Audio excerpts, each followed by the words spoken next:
absolutely gorgeous day for Little League Baseball.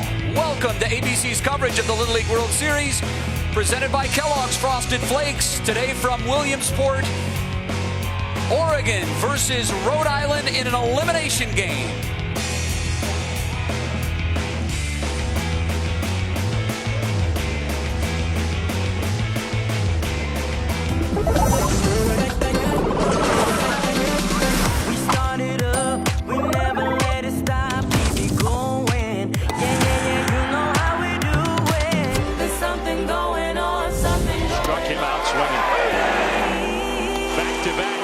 It's not over. This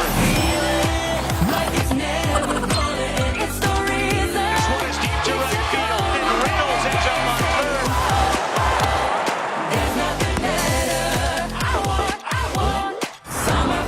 This one into right, and it drops.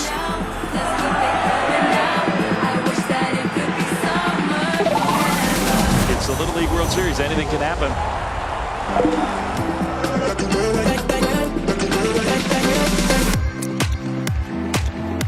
Absolutely beautiful day. Kellogg's Frosted Flakes providing coverage of Little League World Series on ABC.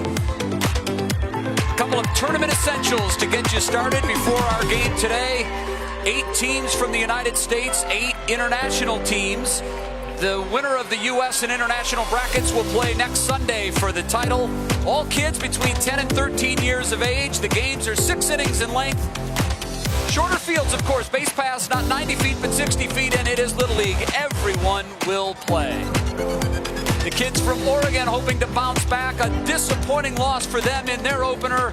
They've got a chance to fight off elimination here today. Hello again, everyone, and welcome to South Williamsport. I'm Jay Crawford. So good to be with you again. Let's get you caught up to speed to where we are so far. This is, of course, Elimination Saturday. 8 teams that have won. By virtue of winning, get a day's rest. One of the advantages of winning. Some of the headlines, some powers facing elimination. First, Japan, last year's winner. California, a first-round loser. Texas, also now facing elimination. And the kids from Bowling Green, Kentucky, back from last year, dominated with a big win last night. And Ryan Harlow's led the New York team to a big first-round win. And the moment of the tournament so far, perhaps provided by JT Garcia from Iowa. His mom, Jen, looking on, fighting cancer as he hits a big home run. So, half the teams now, 8 teams at 1-0. All the teams playing today needing to win to fight off elimination. And in our first elimination game of the day, it was Italy losing. Final score 12-7 to Mexico. They keep their hopes alive. 3 more elimination games to go. Let's take a look at the remaining games. Here for you next on ABC, it is Oregon against Rhode Island. I mentioned the tough Oregon loss, the walk-off loss to Tennessee to start their tournament. And then tonight on ESPN, first Japan, Curacao, and California and Texas will follow. But right now, let's get ready for first pitch, Oregon, Rhode Island. It is Kyle Peterson, Karl Ravech, and Jamie Sire. Karl, take it away. All right, Jay, thank you very much, and welcome everybody alongside Kyle and soon to be joined by Jamie. I am Karl Ravech. We're getting older. Usually my College World Series partner. Players are getting younger. Yeah. We're going the other way. But this field seems to be, because of some of the upsets that we've seen, or at least powers losing, wide open, huh? Yeah, I mean, you come in and it feels like, okay, it's 2 or 3 different teams that potentially could be there at the end.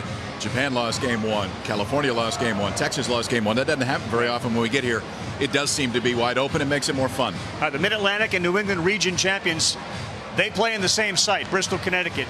New York and Rhode Island won. They drove on a bus up here, and then New York beat Rhode Island. But in that game, Colin Lemieux was the starter for Rhode Island. They took him out early enough. He can pitch again 2 days later. Well, you saw him in the regionals, Rav, and Colin Lemieux was incredible all the way through. 12 and a third innings, 10 and a third innings in the regionals.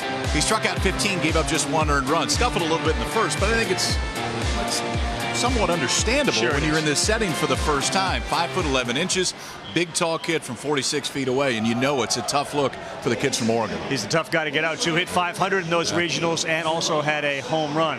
As for the other team we'll see today, Oregon, they were this close. They lost their starter because of a pitch count, and then they ended up losing the game in heartbreaking fashion.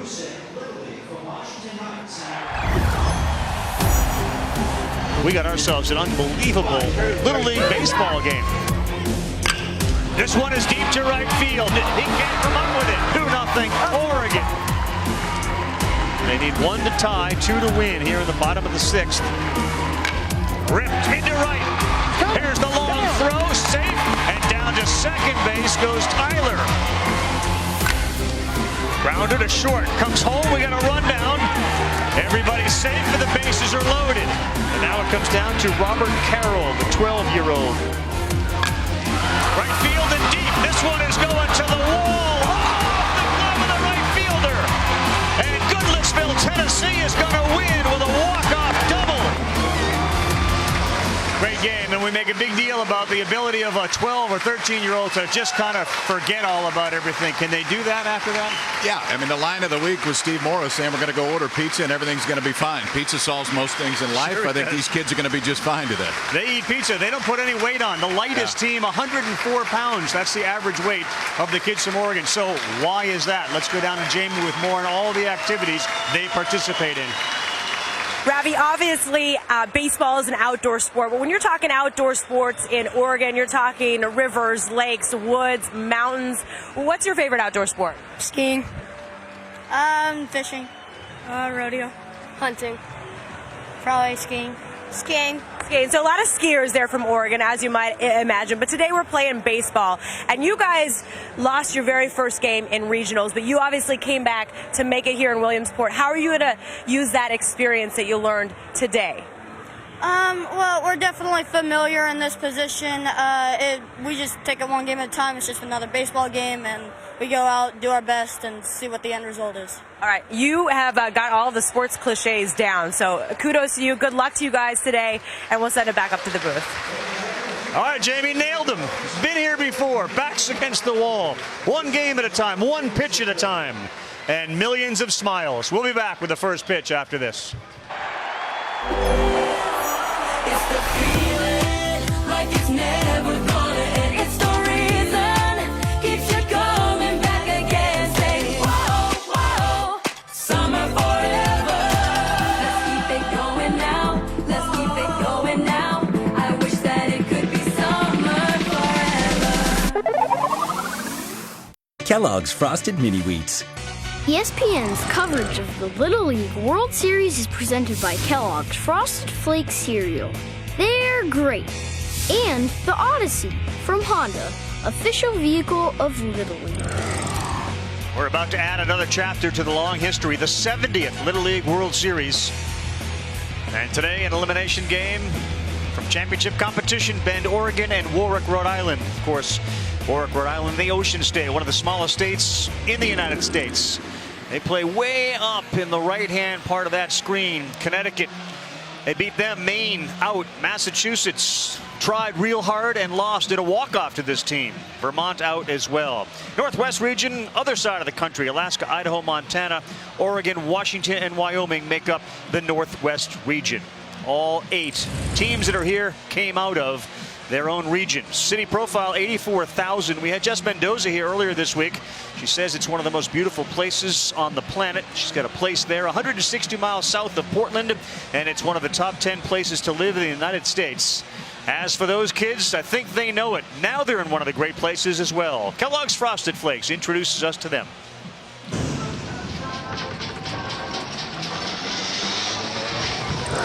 Hi, my name is Caleb Carpenter. My favorite baseball player is Buster Posey.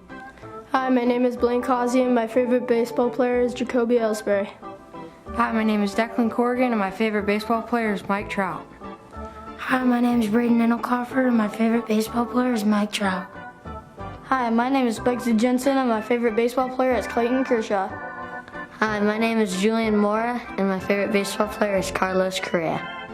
Hi, my name is Bowen Nelson, and my favorite baseball player is Miguel Cabrera. Hi, my name is Aaron Plattner, and my favorite baseball player is Robinson Cano. My name is Sam Runner, and my favorite player is Giancarlo Stanton. Hi, my name is Zach Reynolds, and my favorite baseball player is Robinson Cano. Hi, my name is Joe Sheets, and my favorite baseball player is Buster Posey. My name is Chase Terry, and my favorite baseball player is Desmond Pedroia. My name is Evan Ullman, and my favorite player is Jackie Robinson. Out of respect for the great Jackie Robinson, Evan Ullman. His dad's one of the coaches. The manager of this team is Steve Mora. And of course, that last name familiar to those who follow sports. His dad is the retired NFL coach, Jim Mora. His brother, the head coach at UCLA, Jim Mora Jr. His son, right there, steps into the batter's box, Julian Mora, the shortstop. They call him Jules. He's got about 11 nicknames. And there's his mom, Amy, who's watching on and has all summer long as these boys have made it from Bend, Oregon to Williamsport, Pennsylvania.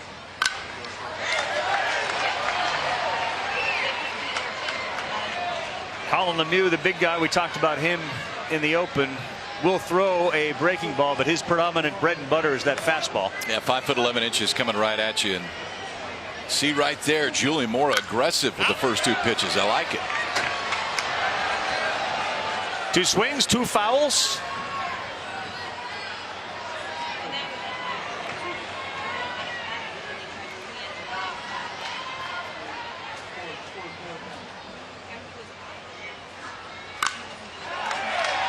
Figure with the last name Mora and your grandfather football coach, your uncle coaches UCLA, you'd follow in the footsteps football, but actually Jim has persuaded Steve to get all his sons out of football. Breaking ball over the head of the shortstop, and Jules, who's a basketball player and obviously a baseball player, is on with a single. This is a big deal for Oregon. The other night in their loss, Zach Reynolds had 2 hits and everyone else had none. How aggressive they come out too. Julian Mora saw 4 pitches in this at bat. He swung at all of them. Fouled 3 fastballs off. Had a little breaking ball that waits 4, drives it right over the shortstop's head. Oregon with their first hit of the game. That brings up Bowen Nelson. He's the right fielder on this team. He squares to bunt. Lemieux just goes to first with it, and they get the runner down to second. It's been, at least it was the other night, Oregon's kind of approach offensively. If you get a guy on and there's less than 2 outs, we'll try to bunt him. And usually they'd fall behind with a strike, then they would try to bunt. And I do like, too, Colin Lemieux on the mound. Just get the out. No reason to try to spin, throw that ball to second base. Would have been a tough play anyway. Make sure you get that first out. Plenty of time to flip it over to first base. All right, the best hitter on the team, Zach Reynolds, steps in. And there's a good fastball at 73 miles an hour. That's one of the hardest ones we've seen at 95 if they were 60 feet 6 inches away. Mentioned that they had 2 hits the other night, and this was the boy that had them both. Late on that fastball. And we'll see, Kyle, if he kind of changes up and goes with off-speed stuff. It cost him in the Julian Mora at-bat. See the Oregon approach so far. They've seen 7 pitches. They've all been strikes, and they've swung or put in play every pitch. Zach Reynolds, 5'9", 128 pounds. Nicknames, he's got a couple too. Niners, Wild Thing they call him. And both based on that jersey number. He wore 99 during the season. That's where he got the Niners from. A little Rick Vaughn look. Oh, Lemieux with a good play. That was destined for center field and perhaps a run, but he cut it off. The minute that ball leaves your hand on the mound, then you become a fielder just like everybody else. This ball gets through. It's got a real good chance to go all the way out into center field, and a great job and presence of mind right there from Colin Lemieux. Momentum's taken him to first base. He knows he's got plenty of time to make that throw, but just the peak is all it takes a lot of times to freeze that base runner and keep him right at second. Blaine Causey bats now. Fastball, he fouls it off. He's just thrown strikes. Blaine will be the pitcher for Bend, Oregon today. What's up with the favorite emoji and the tears? Tears of joy? He's laughing so hard that he's crying. Tears of joy. Another fastball, slow roller to short. They'll go to third, and now a rundown with Julian Mora, and he is tagged out. Usually you go to first, but Brazo, that ball was hit so slowly, runner right in front of him. I like the decision, too, because the ball hit that slowly with 60-foot bases. It's not easy to make that throw. Instead, the entire play is right in front of him. Colin Lemieux looking good in the first inning. Didn't throw a ball. Doesn't allow a run. Now the kids from Rhode Island come to the plate.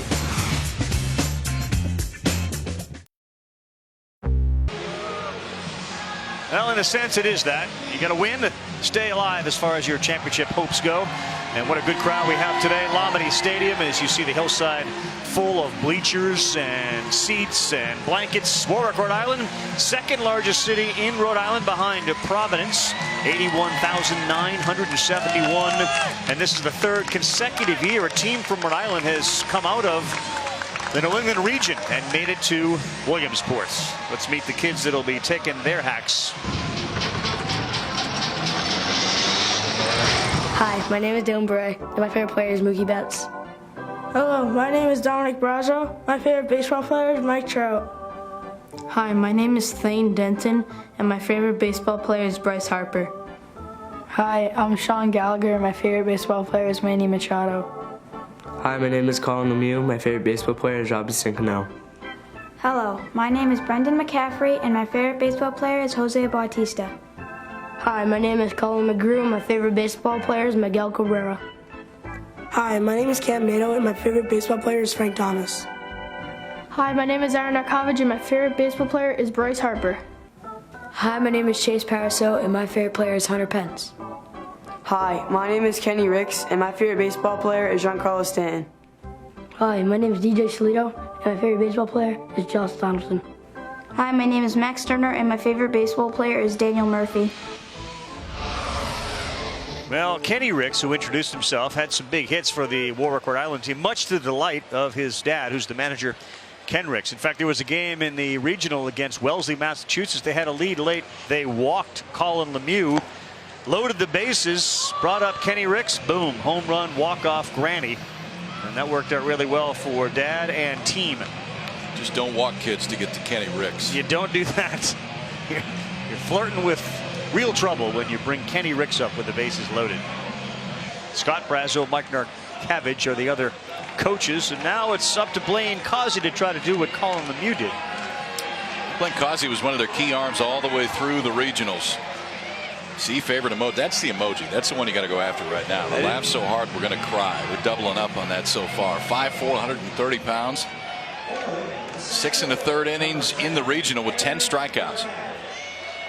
May have people at home who don't even know what an emoji is. It occurs given the range of ages who watch the Little League World Series. Those are little icons you send on your phone to others. Thought we'd clear that up in case. I've said the word emoji more in the last 5 days than I have my entire life. Just thinking about Barry and Nancy Ravage, who are watching the game, thinking, what is this emoji stuff we're talking about? See, joy, that's the top one. I love the baseball one too. That's always a popular one. Shades. Flames.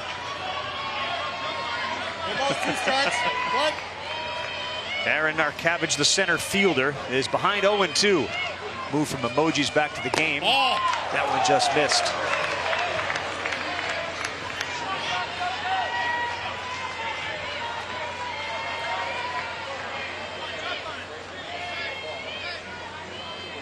Trying to get Speedy, that's his nickname, on the bases. 2-2.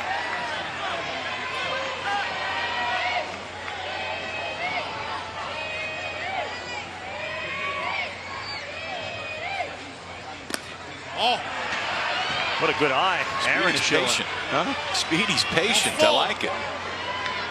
Track that ball all the way into the catcher's mitt.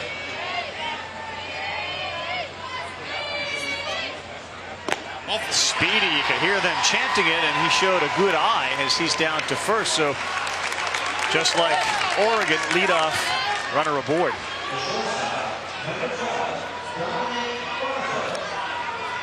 Dominic Brazo, he was the Zach Reynolds of Rhode Island in their loss. He went 2 for 2 when they lost to New York. Rest of the team went 2 for 19. And because Zach Reynolds threw his maximum 85 pitches in game 1, he's not available. So you start to get into the pitching depth, and that's the big challenge for the teams that lose their opener. Square to butt, and that's in there for a strike. Mike Narkovich, the coach, and Scott Brazo, also a coach here. So Mike's son gets on, and now we're seeing if Scott's boy can get on. Work back there. Behind the plate, Joe Schutz moved his entire body out there to block that little breaking ball. Keep everything in front. A little different approach, unlike Oregon where everybody was swinging. That's the first swing we've seen in 10 pitches for Rhode Island. Grow up watching the Red Sox, you know how patient they are. Maybe it just kind of oozes. And they got the Pawtucket Red Sox, the AAA affiliate right there, not far from Warwick.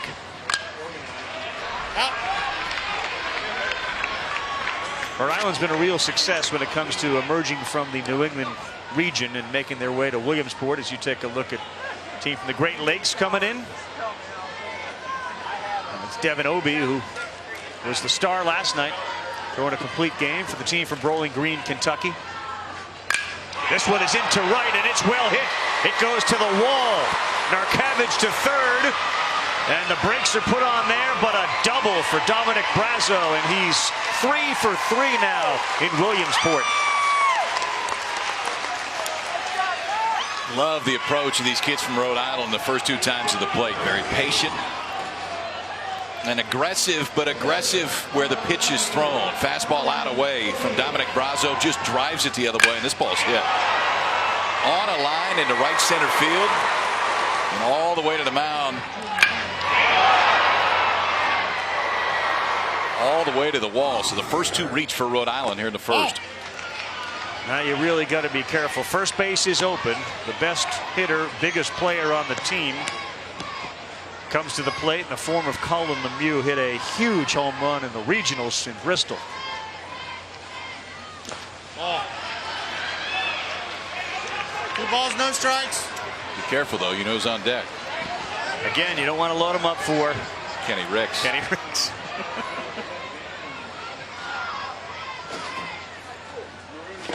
Ball. It's hard for somebody of Lemieux's ability to be patient when all those people are out there, the TV cameras are on, but he's got himself into a nice 3-0 count. Ball. And a walk which will load the bases up for the kid that did hit the grand slam back in the regional champions.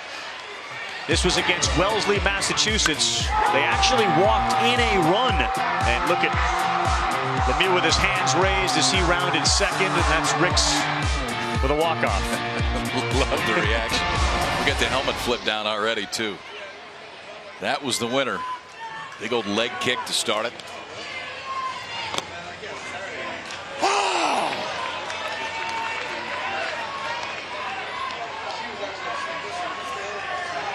Big spot here early in this game with the bases loaded. Pitch count to 17. Nobody out. That one is popped up and playable.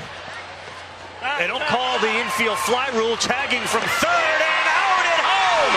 What a double play. Evan Ullman went over there, made the catch and the throw.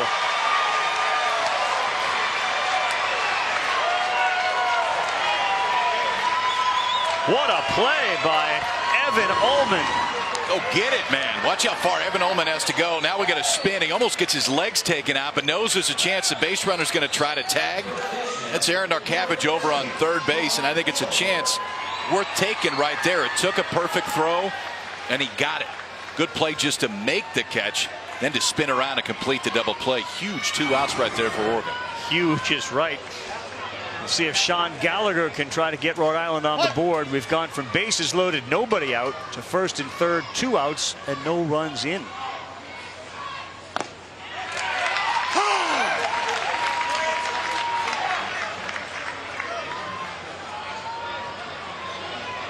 One of the Little League tricks often is to have a runner from first, kind of get caught in a rundown if you can, and create a confusion situation where the runner from third could score tougher with 2 outs, obviously. Slow roll to third. Wow, they get out of it. What a job by Oregon, and the hero in that one is Evan Ullman. Give him some high fives as he comes off the field. He's part of the Flo brothers. He and his shortstop, Julian Mora. Show that flow. Show that arm. You got it, man. A double play. This is Little League World Series with the brand new segment. We never let it stop, keep it going. Yeah, yeah, yeah, you know how we do it. Summer forever. It's the sunshine shining down on your face. It's the good times that'll never go away. So I want summer forever. Let's keep it going now. I wish that it could be summer forever. A lot of feel-good emotions here, and certainly the team from Endwell, New York, who represents the Mid-Atlantic region, feeling good about things. They won their first game here, and they are 20-0 this summer. Ryan Harlos pitched him against Rhode Island, 5 innings. He also hit a home run, had a double and a triple. Devin Obie's been another pitcher who's hit really well, 2 for 3, home run. And Loretto Sinasalchi also a home run. He was on the mound, so pitchers doing some damage. Here is Subway Fresh Take in Williamsport. Ace is showing up in game 1. Devin Obie checking this one out. Kids from Kentucky get the, well, probably not the entire day off, but no games today for Bowling Green. Talk a lot about the pitch count. Devin Obie threw 30 pitches in the first inning last night, 30, and ended up completing the game. I didn't think we'd be 0-0 after a bases loaded, no out situation for Rhode Island, but this whole throw it, catch it, and throw to first thing's working out pretty well for Colin Lemieux. That's the 3rd assist for the pitcher. Still hasn't thrown a ball. 11 pitches, 11 strikes. Hill's getting a little browner now. Yeah, it a little bit more of a workout. It could really turn brown with some of the forecasts for tomorrow, but this is an ideal Saturday to be in Williamsport, Pennsylvania, to personally watch the Little League World Series. You get a chance to see Bugsy Jensen step into the batter's box. And Kyle's right, we're not wasting any ammo. 12 pitches and 12 strikes. I guess if you're a hitter, it kind of puts you in that mode of we're going. Green light, everything. That's exactly what they've done from the first pitch of the game. They're up there hacking right away. Ball. Stop the presses. We have a ball.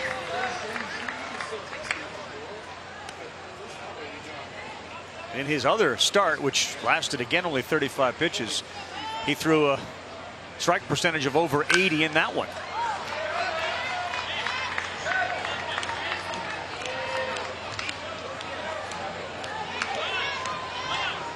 All that cardboard out there, they use that to slide down the hill. We've seen every ESPN personality do it. Dallas Braden apparently is in the area, and he may do that. Wow, that one got by the pitcher. And a hit for Bugsy Jensen. Atta kid. Hey. Nice job, buddy. We saw Jessica Mendoza here. She did the games with us the last couple of nights. Stand up a little bit, Jess, and get to the end. Coach Tim Kirkshin helping out. I'd love to. She had a lot of help out there. Demanded to go down head first after this. Oh, yeah. That. The SS Honey Badger. Absolutely. It's some engineering work right there. And had the lid on. I like that. The SS Honey Badger. Chase Terry is pinch hitting here. With the mandatory play rule, everybody that's got a uni on is going to get a chance to hit. 13 players for Bend, Oregon, 13 players for Rhode Island. So the substitute players will all get at least a chance to bat. Here we go.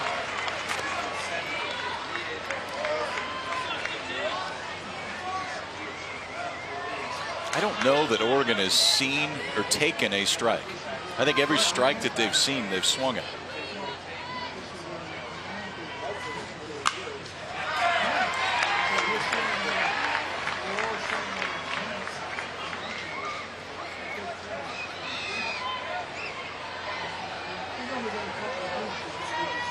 Second straight Little League World Series appearance for the state of Oregon as well. 6-time overall. That one's a little high. The Bend North Little League, its first appearance here at the World Series. And the first team from outside that Portland area to make the trip to Williamsport.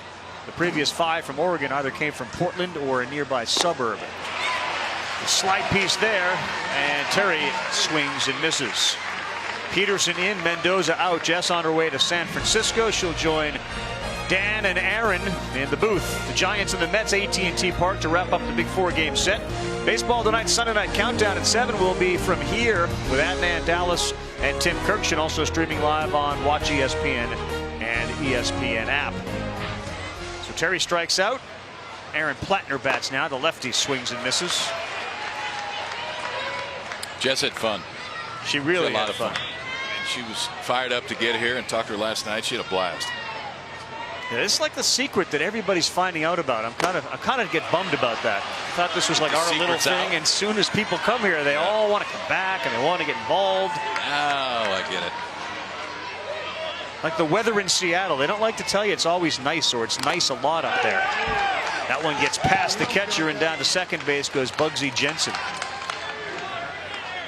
Early 2000s, we were at the All-Star game in Seattle, the Major League Baseball All-Star game, and it was beautiful. And they said, I always thought it was rainy up here. And they're like, don't tell anybody. No secret about how great this event is. And I think it's one of those, as much as you try to explain it and quantify it, if you come here, it's multiplied. Yeah, and I think you get it right away. Just the vibe that you get when you walk in here. Vibe's a good word. Yeah, I mean, I think it fits. The vibe is a good one. Like an intangible thing you can't necessarily articulate. Slow one, spin, and that had a lot of action on it, but it didn't bother Kenny Ricks. Colin Lemieux gets it done one more time. Look at them all go. This presentation of the Little League World Series continues after this message and a word from our ABC stations. Going. We are back here in Williamsport, Pennsylvania. We've got an elimination game here on deck. And guys, you know, it kind of gets long during these games out there sitting in the stands. So I decided I needed a snack. You know, I'm going to come over to the hot dog stand because nothing says baseball like a hot dog. And we've got some special hot dogs today here at the Heinz Specialty Stand. Okay, we've got a tailgate picnic dog. And this is not your average hot dog. It's got baked beans, it's got chips, it's got cheese, it's got jalapeno Heinz ketchup. I'm not usually a ketchup person on my hot dog, but if it's jalapeno, I could get down with that. And then obviously you've got Heinz relish, Heinz mustard, and then we've got the sauerkraut dog, which is on a pretzel bun. And my opinion is anything on a pretzel bun is money. That is worth eating. And then you got your standard hamburger. That also is going to come with some Heinz specialty ingredients. But I think I'm going to go this one. I don't know. This is a tough decision. Maybe both. I'm going to come out here. I'm going to leave this question with you guys while I put some of these Heinz condiments on my hot dog. Is a hot dog a sandwich? That's the real question, guys. I'm gonna get going on this. So I hope you're hungry. I'm gonna bring these up to you. Always a tricky question. What do you got? Is a hot dog a sandwich? I fall into the. Here's where I fall on that. It can be a sandwich if you put it on two pieces of bread, but within the bun of a hot dog, it's not a sandwich. No, it should be its own food group, is what it should be. Then it just kind of takes care of itself, right? It's not a sandwich. It's a hot dog. Right. And ketchup is fine on it, by the way. How about a start here? Ripped off Chase Paraso's bat, way into the corner down there, and he ends up on second with a double. So they loaded the bases and couldn't score in the first inning, and they're knocking again here in the second. And really patient in the first inning. This time, first pitch of the entire inning, Chase Paraso goes right after it, rips it down the left field line for a leadoff double. Leadoff man has now reached base in both of the first two innings for Warwick, Rhode Island. See if they can push one across here, though. DJ Solito is the left fielder. He comes up, looks down to third, and gets the signs. A possible bunt situation. Looked like DJ was swinging away. And so we both agree it's not a sandwich. But if you decide to, cut the hot dog in half, you could conceivably. If you put it on a hamburger bun, maybe. Create a sandwich. Then there's a discussion. There you go. Solito. It's down and drops in front of the center fielder Jensen, who throws to third, and it's cut off. DJ firing up the crowd. Look at DJ go. That's right. Let's go. Keep going. DJ. Back-to-back hits for Rhode Island here to start the second inning. Good base running out there, too, by Chase Pariseau, too, to wait, make sure this ball stays down. A hand clap. That's pretty demanding. Get that crowd into it. Yeah. Get that crowd into it. Attaboy. We got 2 on, nobody out. Let's get on our feet. Cam Nadeau is going to be a pinch hitter, and Brendan McCaffrey, you watch him running towards third base, is going to be used as a special pinch runner. So you bring up a pinch hitter here, you wonder if you got a play on. And again, another one of those situations, first and third, nobody out. And perhaps they get DJ Solito to get into a rundown. Nadeau swings and misses. Solito stays put at first base.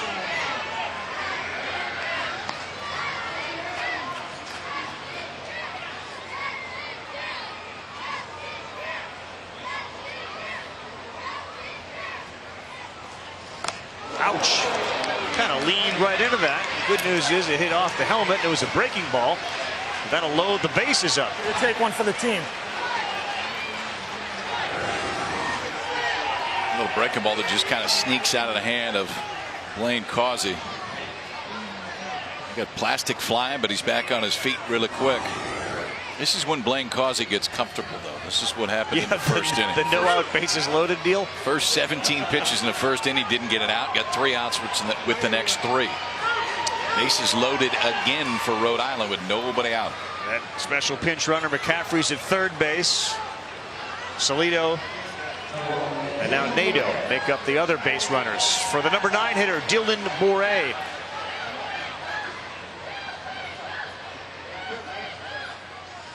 Yes, he did. That's a swing.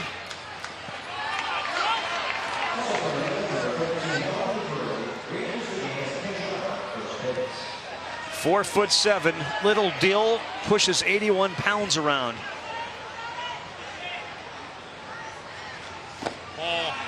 Outside. Again, second consecutive inning. What feels like a big at bat. The number 9 hitter, top of the order, up, nobody out.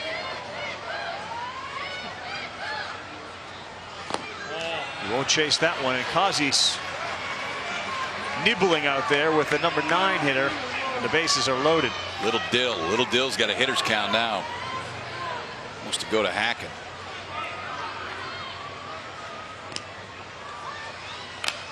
"2-1", he got jammed on that one. We thought that we saw a lot of action from Solito trying to get the crowd into it. Little Dill's favorite part of the entire game is the pregame huddle. When the entire team starts following Sean Gallagher's lead, gets all pumped up.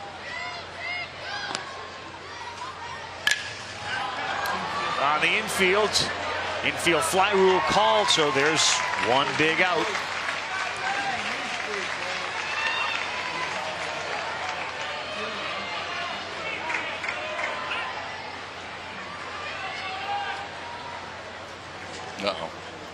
Uh-oh. That's talent right there. Got the trifecta moving. There's also some strength in those arms. There's some weight on those bad boys. Dirk, our cameraman, can carry. Not 1 patty, but 2. Look out. Excuse me. Pardon me. Excuse me. Dogs coming through. Trout here. All right, so speedy Aaron Narkavich, who walked his first time up and got stranded at third base. He's at the plate. A little meeting on the mound about how we're going to get out of this one. We did it once. How are we going to do it again? Before the pitch, I want to remind everybody Little League University is around now. It's providing web-based training for coaches, umps, Little League volunteers, and parents. You can watch videos, review practice plans, Did you tell them to come up? see any ideas on how to improve the quality of your play. Visit and join for free at littleleagueuniversity.org today.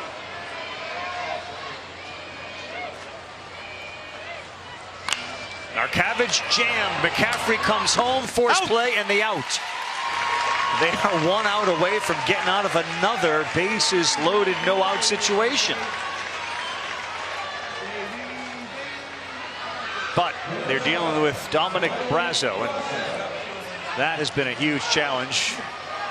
here in Williamsport. 2 for 2 in the opener, and he hit a double to the wall his first time up today. So he's 3 for 3. 2 doubles.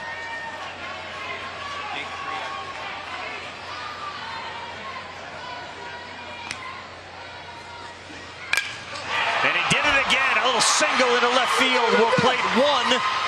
And Rhode Island jumps on the board as Brazo now 4 for 4 at the Little League World Series. Dominic Brazo can swing it. Last time up, double to right center field on a fastball out away from him. This time, little first pitch breaking ball, stays right on it. Look at him shorten up too, make sure that barrel gets to it. Pulls it into left field. A good job defensively out there by Sam Renner too. Charges ball, take it on a hop, hits that cutoff man to make sure that nobody can move up. But Rhode Island's on the board. That one gets by. Here comes the runner from third. May have a play. Oh, it took a little longer than Joe Schutz wanted to get the ball out of his glove, and as a result, it's 2-0 Rhode Island.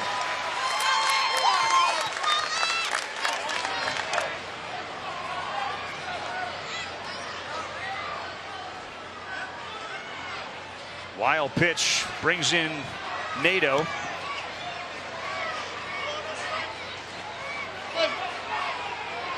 So Perez at third, Brazo's at second, and Lemieux is ahead 1-0. Ooh. I'm on. Here you go. Is that a big swing? That might leave if he makes contact. I think the entire crowd here, which is probably in excess of 17,000, said, ooh. They'd like to see, I think, a few of them, Lemieux get a hold of one. I'm not sure Blaine Causey wants to see that again.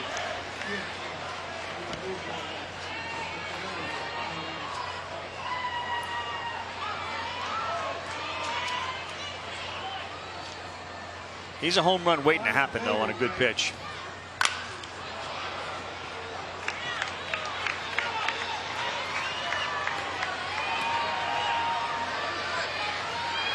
They call him Laffy Taffy, and that comes from creating players in video games. He named so many players after himself, he eventually decided to change it up, and Laffy Taffy's what he came up with. We'll go with that. Most would. Logical. Yeah.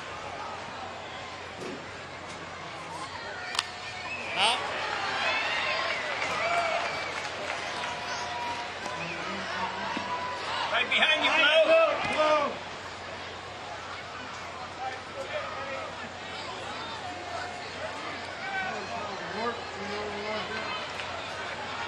Sign from the third base coach. I think he just kind of pointed to the hill.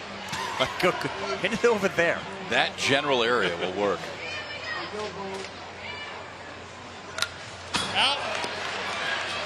2 strikes, shorten up a little bit. Yeah. Just try to put it in play. He's 5'11", weighs 177 pounds. His favorite sport to play, for those of you who are wondering, is football. Big Colin running around the field. Pads on. Swings and misses, though. He was really anxious to find those folks out there on the hill.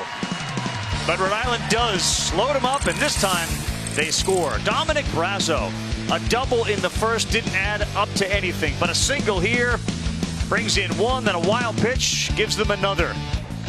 And they get the crowd fired up in themselves with a 2-0 lead at the World Series. We're top stepping at some of the Great Lake kids signing autographs as we welcome you to ESPN's coverage of the Little League World Series presented by Kellogg's Frosted Flakes. Great Lakes got an outstanding performance last night. As a result, Bowling Green is 1-0 and an off day for those teams that won their first games. Italy has been eliminated from title contention. They'll play a consolation game. Italy distinguished themselves with a nice rally today, late. They put about 5 or 6 runs on the board in the last inning. I think they got 6 in the last inning. 7 total. Little League World Series presented by Kellogg's. It continues on ESPN. That is absolutely eating the plate too. How the fried dough needs to be eaten with all that powdered sugar on top. It needs to look like it snowed on the fried dough. I love that's the way to go. If you're gonna go, go. I am a little curious about the plate move, but I think that protects the blue on the uni. Oh, that's why, huh? I think the plate's a little bit smaller than it was when it showed up. 9-1-2 due up. We're in the third inning of this one. The Northwest team, Bend, Oregon, down 2-0 to the team from the New England region, Warwick, Rhode Island.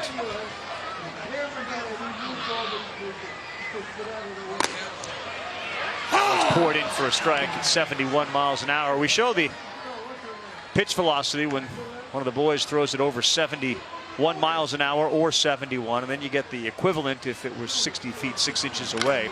Out. The field here is 2/3 the conventional major league field, if you think about it. 46 and 60 from the mound and the base paths instead of the 60 and 90.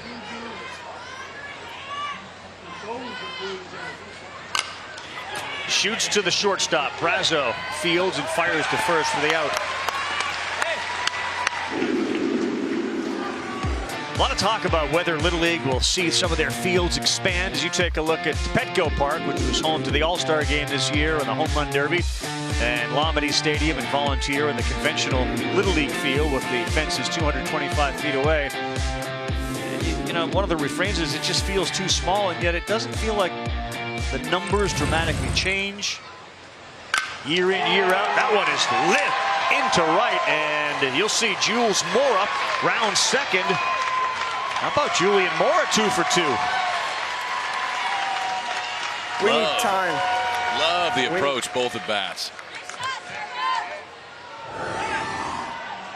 Now he knows he's got a chance. Everything's in front of him. Julian Mora sees that one, knows he's got a chance for a double right off the bat. 2 for 2, single to start this ball game. Now a double with one out here in the third inning. Big Bowen Nelson, who's due up, was actually down in the bullpen throwing some pitches. Another beauty of Little League.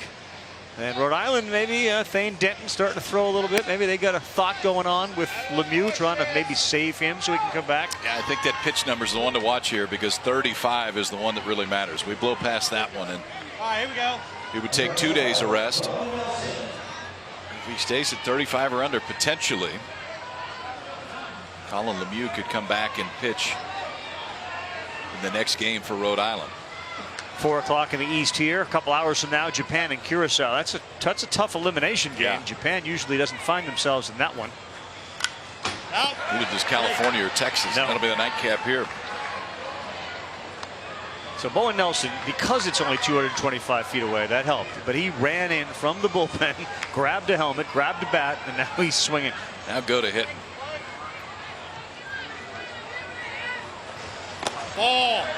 Where are you? You have a son playing Little League ball. Is the field the right size for this age group? Do you think that it needs to be? Would you like to see it be changed? I think the fence is fine, honestly. I mean, it wasn't that long ago. I think it was 205. Yeah. And they moved it back to 225. I think the fence is fine.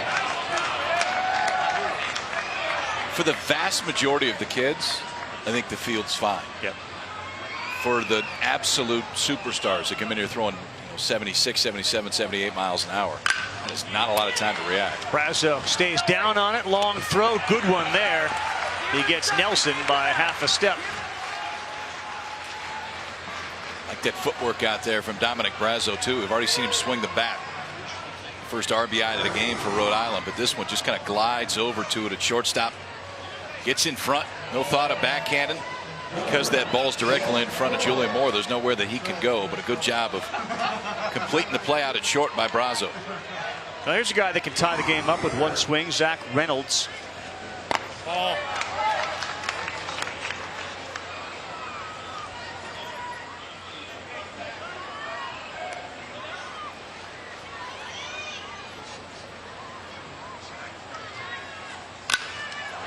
Pop straight back up here. Zach's one of those guys who's kind of quiet, but he's always asking coaches what he can do to get better. Sort of the kid you love to have on your team. Not a lot of complacency. Well. Yeah. What do I got to do to get better? Kind of a quiet leader on the team.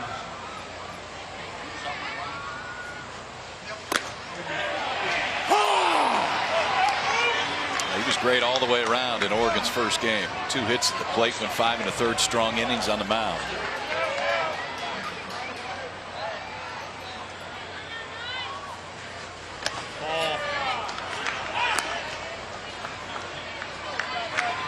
Chase Pariseau threw a fastball back to Colin Lemieux. It's a missile. Lemieux lets it go. That's right on the second base bag. 2 outs, 2-2 to Reynolds. Back up the middle. That one may have grazed the foot of Lemieux, and it's a good thing it did. It went right to the shortstop Brazo, who's able to throw out Reynolds. We'll call it a 1-6-3. Otherwise, that's an RBI. It stays 2-0 Rhode Island as they are on top of Oregon. And sometimes being lucky is better than being good. Brazo's been rock solid at short.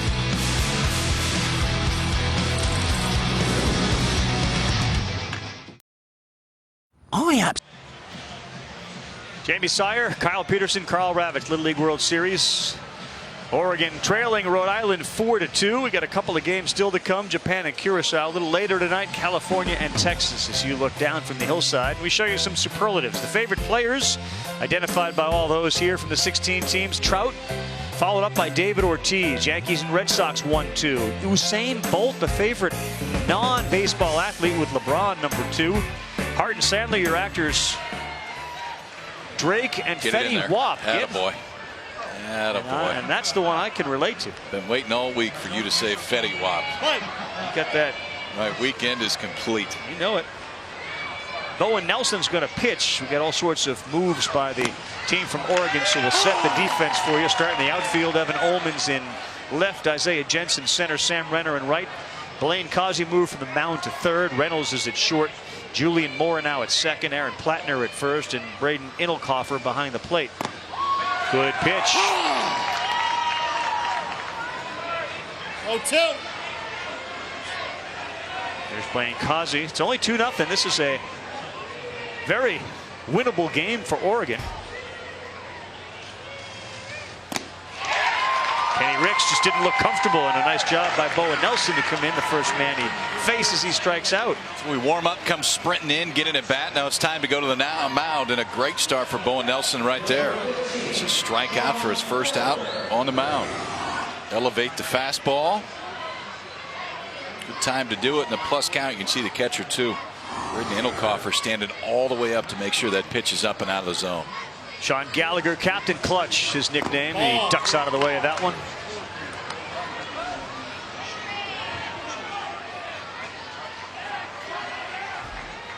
Uses the old Google Translate app. It helped them when it came to learning some Japanese. They play ping pong, Sean in particular, with the kids from Japan. A lot of times 12, 13-year-old boys speak their own language. Ping pong's universal. Kind of universal. Pizza, ping pong. Yeah. Emojis. They can communicate. Fetty Wap. Without question, he's blowing through the grove. Gallagher gone. Look at Bowen Nelson. 2 for 2. Little League Grow the Game grant program that was created to provide local Little Leagues the resources that they're going to need to improve themselves. General improvement, establish Little League Softball, Little League Challenger Division, Little League Urban Initiative programs. If you want more information, visit littleleague.org/grow the game. Ball. A universal goal that starts with the folks now running Major League Baseball, Rob Manfred and Tony Petitti, and it stretches through the colleges and down through the high school and Little League levels to grow the game of baseball, get more kids interested in it, and let them grow up to be baseball players and fans as they get older. Pariseau, that's off the bag, a fair ball. He's going to go for second. Here's your throw, cut off, and he's in there with a double. Chase Pariseau has reached twice, and both times with doubles. Doubles machine. Wearing out that left field line. This one, watch a little short hop right off the base. Hooks it right inside the line. Aggressive base running with 2 outs. Makes a little peek on the way down, then he's off to the races. 2 doubles for Chase Pariseau today. Oof, mighty Max Turner steps in, way ahead of that one. A lot of ways you can go. I have a son named Max with the nickname. He goes Maximus, this one, Max Turner. Oh, Maximus nearly had an RBI on a check swing. That shows how strong Maximus is. He didn't swing at that. In a name like Maximus, you know that if you check swing, it's still going to get through the infield. A 2 feet foul that would have driven in another run. Max Turner, the youngest player on the team, 4'11", 92. 0-2. Chases one, he's gone. Bowen Nelson showing the goods. Came in and he struck out Kenny Ricks, who's your cleanup hitter. Then he gets Sean Gallagher. And if you can strike out Maximus, you're doing something. Little League World Series continues after this message and a word from our ABC stations.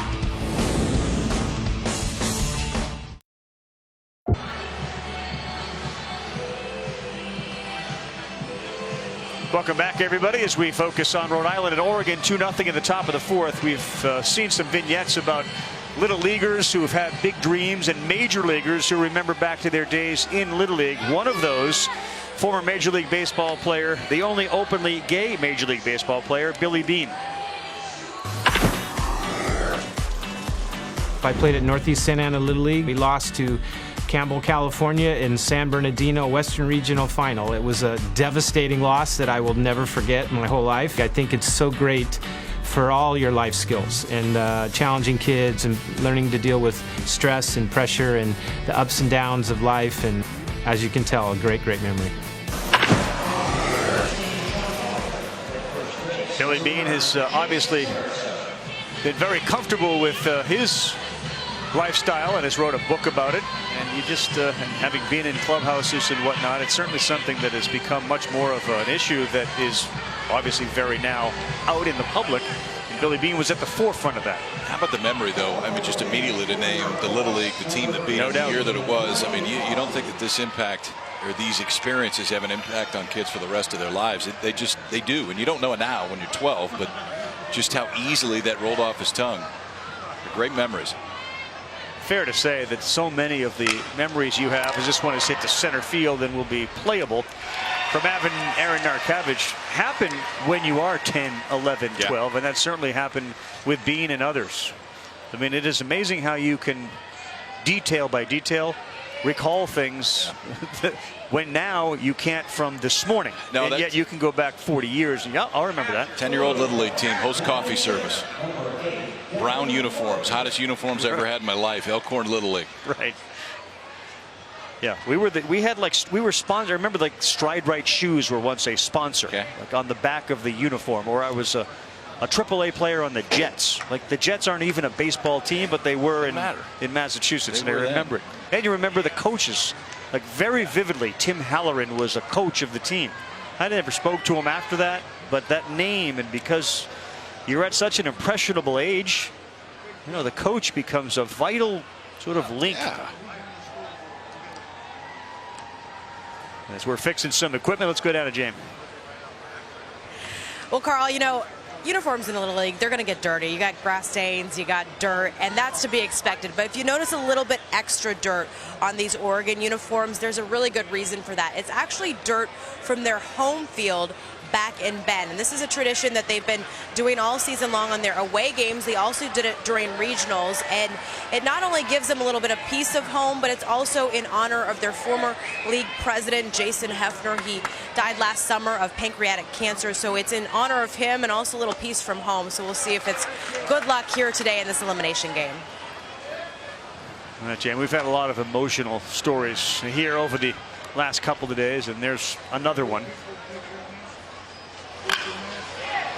This is ripped into right field off the bat of Declan Corrigan, who is pinch hitting, and he flies out. So a couple of hard hit balls, but they've resulted in flyouts to center and right. I like it. Little piece of home they bring along with them. Like a nice home ballpark too. Grass infields and pine trees out beyond center field. I think there's a lot of good about Bend, Oregon. A lot.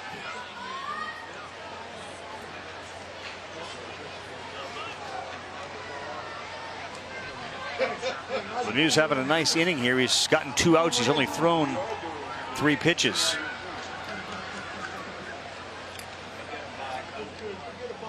So rather than keep the good thing going, we're going to Going to pause. Fastball outside. Okay, but we don't want to waste a lot of pitches, Colin. We're trying to keep your pitches down, okay? All right, we'll try the outfly fastball here. Hey, let's know what we're doing. We got 2 outs here, okay? It's a reminder to the pitcher, like, I know you want to throw us, waste a few outside, but we don't have any to waste. I think we were shaking location right there. Right. We'd have a little discussion. Well, this is why they want to keep those pitch count down. If he stays under 50 pitches, which he is right now, it would take just 2 days rest. We get beyond that, then it's 3 days rest. The most you can throw in a game is 85 pitches. One of the best rules that Little League has instituted. They did it about 10 years ago, but for the very sole reason just to take care of these arms.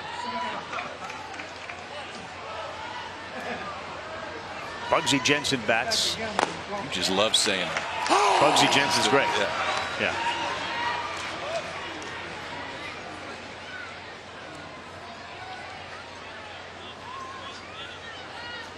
How can you not be a fan of a nickname like Bugsy? I don't disagree. There's that outside fastball. Bugsy's in an 0-2 count. Colin Lemieux has been efficient and very good today. Just 1 strikeout, 3 hits allowed, and 3 2/3, but just 44 pitches. That's a real good inning, and that did work. Kenny Ricks wanted some efficiency, and he got some efficiency. How many pitches did it take for Rhode Island to get out of that inning? 6.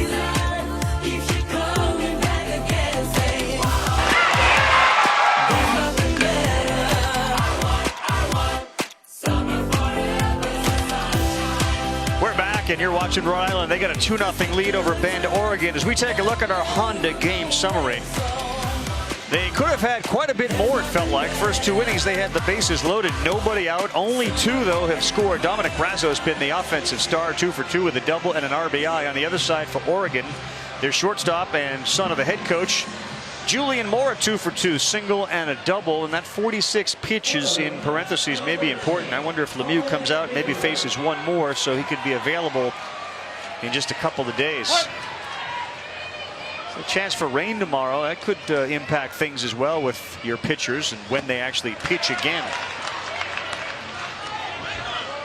8-9-1. Cullen McGrew, Dylan Boré, and then top of the order due up as we play the bottom of the 4th of this 6-inning Little League game.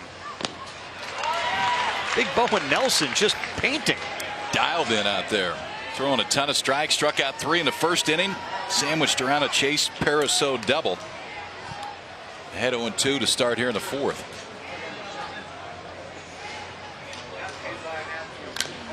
Out. Trade me.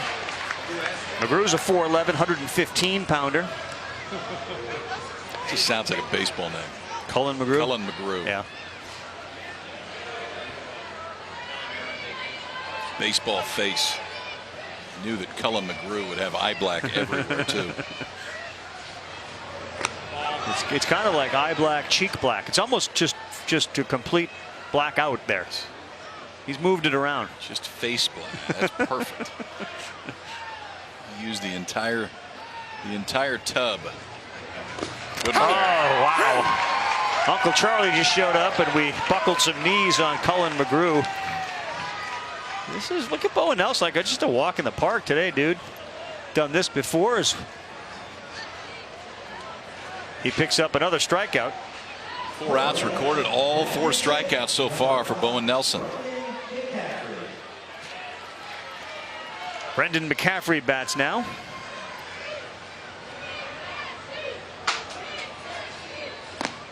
Oh. Held up, will appeal to 3rd.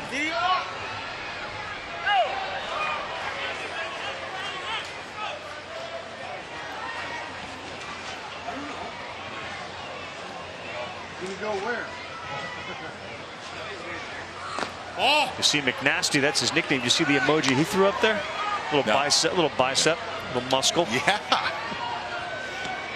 6'5", 194. You can throw some of that around. How much do you bench? Like it. Popped up.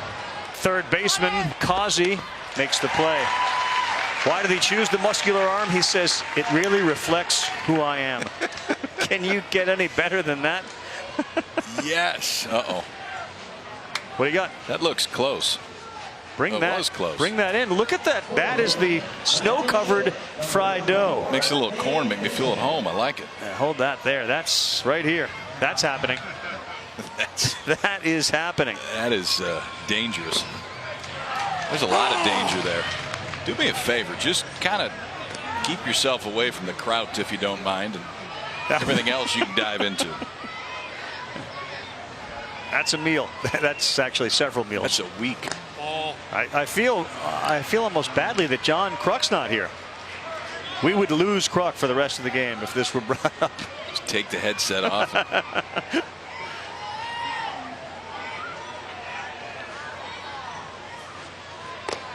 Fane Denton late as Bowen Nelson just keeps throwing strikes and mowing them down. Maybe we go with Bowen. The lawnmower emoji. Finish it off. There you go. Make a play. Make a play. That was. Oh, that was me. I was supposed to make the play. Yeah, and had you not, and had that actually been about 2 inches higher, you'd have to worry about kraut all over the place. Yeah, that could have got messy. Ball, 2 strikes. What?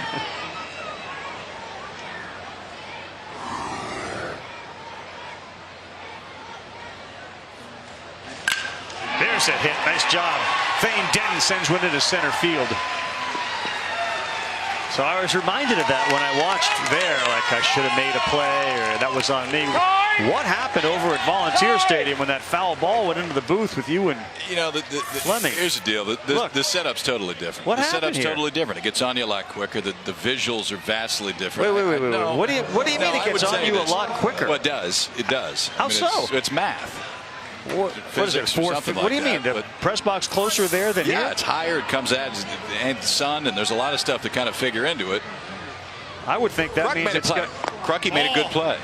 Yeah, I would think it meant that the ball has to climb higher to get to you. It's the angles and stuff like that. I mean, is this the Stanford coming out of you here, where you're trying to use math to excuse that performance?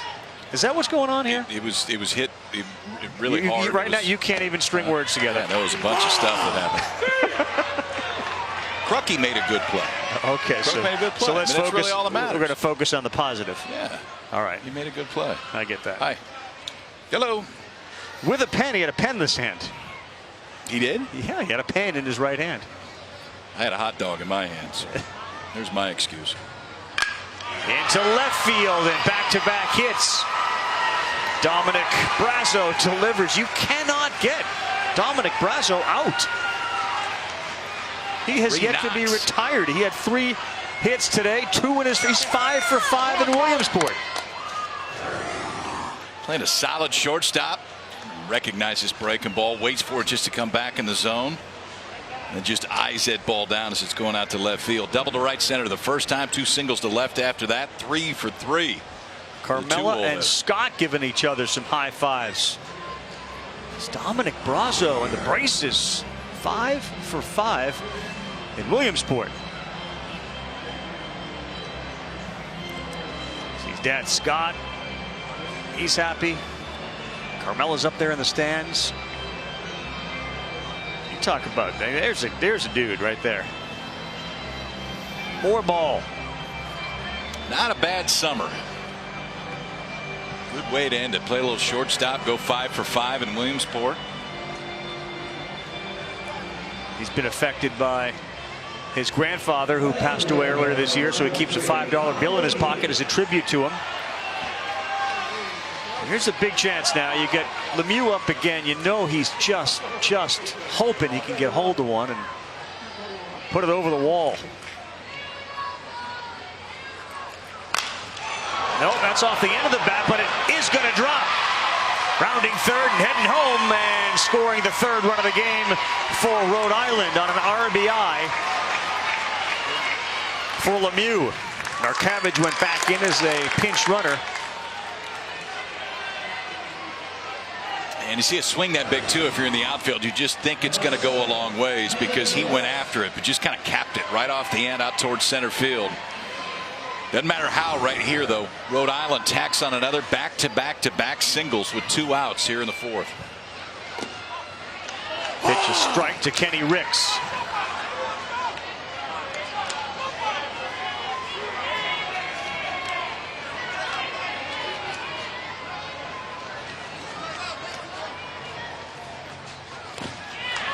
In the dirt, no advancement.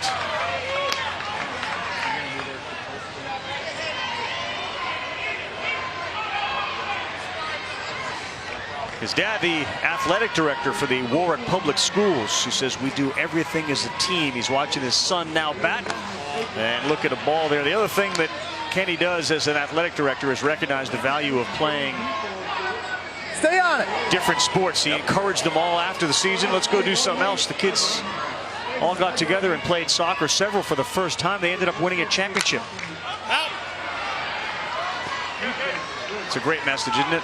Yep. I love that general idea. At this age and as long as you can. There's no reason just to focus on one. Get in tight. Get in tight. Here we go. Play as many as you can for as long as you can.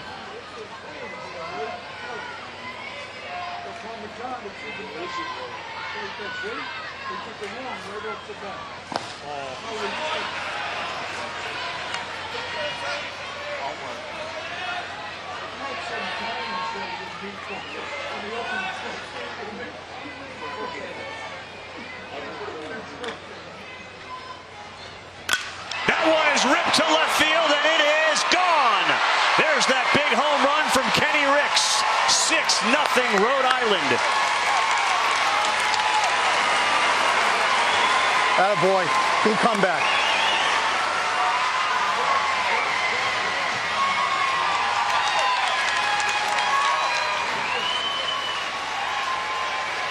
He's followed Lemieux all summer long, and he's done that all summer long.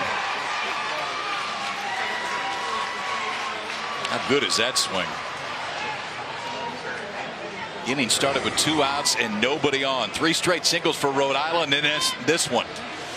A little elevated, and Kenny Ricks leaves the building to left center and extends this Rhode Island lead, now 6-0 here in the 4th inning. He knew he got it, too. And that certainly may make a decision about pulling Colin Lemieux a lot easier. Yep.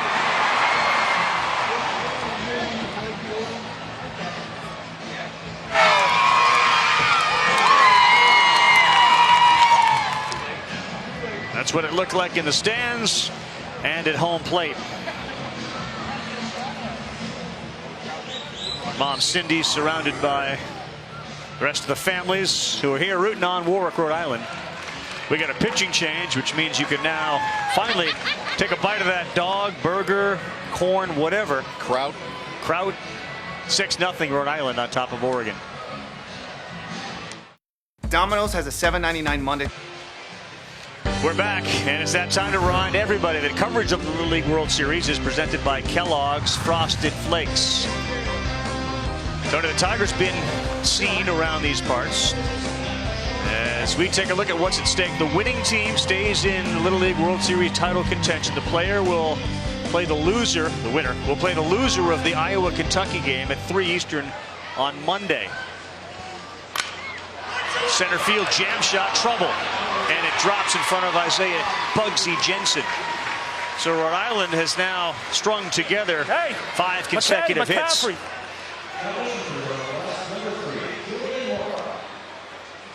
The other notable statistic, if you will, about the Little League World Series is since they expanded from 8 to 16 teams in 2001, no team that lost its first game had ever gone on to win the championship. Gallagher replaced by Dylan Boré, who's gone on as a runner.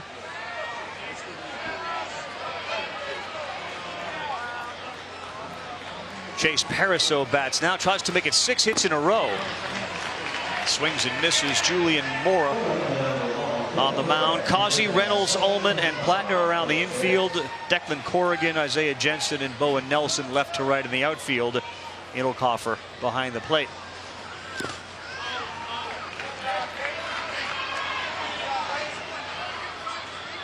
Kids have been together since the middle of June. Many have been playing on the same team, though, for years.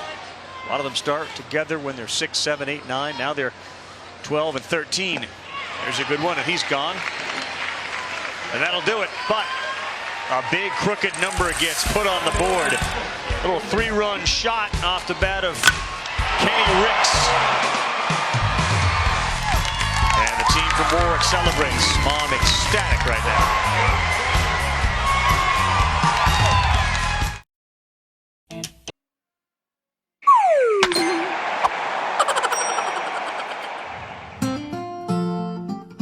You know, they've been calling them like they see them for years.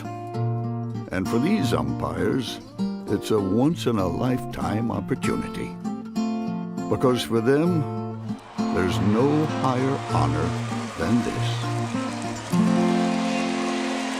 And it is literally a once-in-a-lifetime opportunity. As you look through the umpire's mask, he calls balls and strikes. Little League wants to thank the dedicated volunteers like the umpires, but so many more who make the program such a special experience for the millions of children around the world. Little League extends its appreciation to the official sponsors, Bomb Pop, Velveeta Dip Cups, who help maintain the strength and leadership of the Little League program.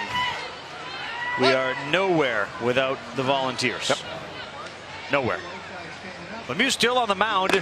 First pitch he throws, coming off the 6-pitch inning, is a ball. A lot of conversation about what to do. 50 pitches is the mark you got to get him out at, and that will lead to a 2-day rest. Out. Trade me. So what would you do? 6-0, bottom top 5. I would let him get as many outs as he can, and if he gets past 50, I'd take him out. You would. I would agree with that. I mean, obviously, I think a lot of it has to do with what comes next, but the idea is you get to this point, you get a 6-run lead, now you're counting outs, and if he can get 1 out before he gets out of there, you get 5 left. And you're trying to win the whole thing. I think that's part of it. 8-9-1, a 7-8-9 due up this inning for Bend, Oregon. Ball.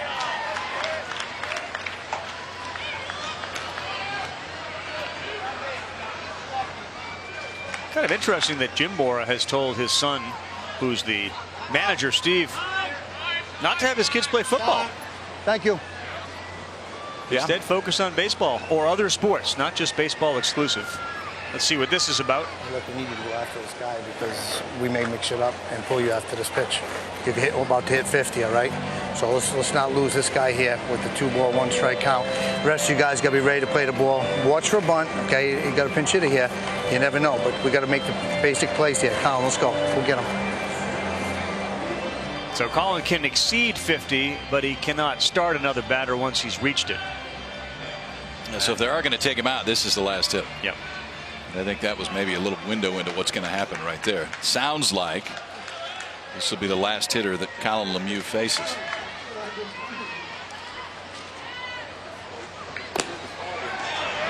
Nice job, because he doesn't want to walk this batter. That was the message, and now he's even the count up at 2-2.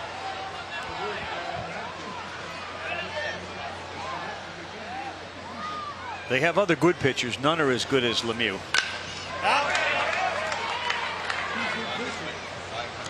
And while he's this team's de facto ace, without question, the other side, you ask Steve Mora about his team, he says, we don't really have one of those guys. We use a whole team mentality, especially when it comes to pitching. Good breaking ball. It got away from the catcher. He steps out and throws to first, and he didn't throw it away enough from the runner, so Evan Ullman is going to reach. A lot of times the catcher and the first baseman got to get on the same page. We're going to go inside or outside. Oftentimes it's outside the first baseline. Didn't happen here. You can almost see this happening, too. Good job, too, by Evan Ullman just to make sure he's getting down the line. I watch him get on the outside. He's in foul territory right there, which is exactly where he needs to be. And there's nowhere to throw. If you're throwing it down the line, you got a really good chance to hit the base runner right there like they did. But Evan Ullman didn't wait, didn't turn out, see where it was. He was off and running right away. Hey, that was nothing more than being lazy. That ball was at your feet. We've taught you over and over again in our catching drills to step inside, to have our ball inside and make that throw. You've just made things more difficult on us, Sean. If you want to catch, you cannot be lazy. You understand? All right, but don't worry about it now. It's over with. That play's behind us. We can't take it back. You got to be good back there for Ken and give him an early target. You understand? You got it in you? Hey, you feel good enough to finish this? All right, let's go. Come on.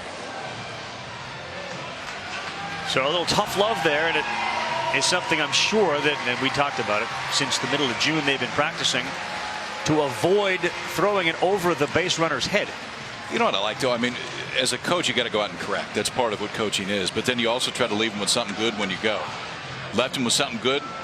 You're our guy back there, and our guy that's already hit the home runs out there, Kenny Ricks, will be on the pitch. We'll see Kenny when we come back. And a chance for Oregon. Nobody out. They got a base runner in the 5th inning at the World Series.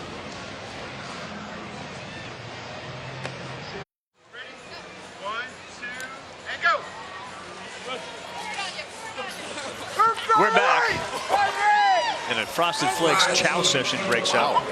Different approach. No milk, obviously.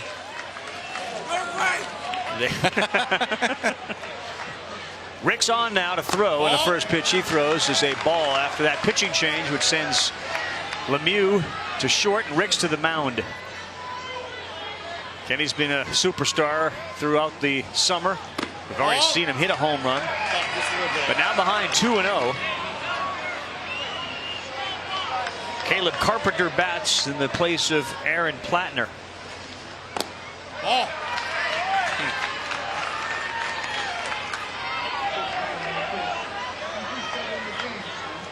And there's the numbers for Lemieux. So eligible to pitch again Tuesday. This one left field. Solito under it makes the play.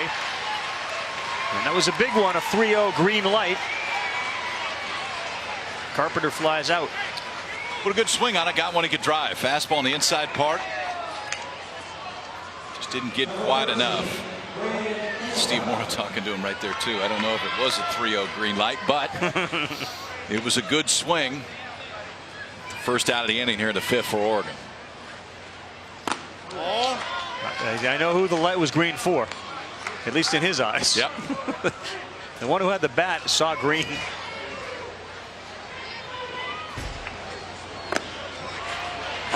Strike to Braden Intelkoffer, who's been catching much of the game today for Bend, Oregon. Ball strike.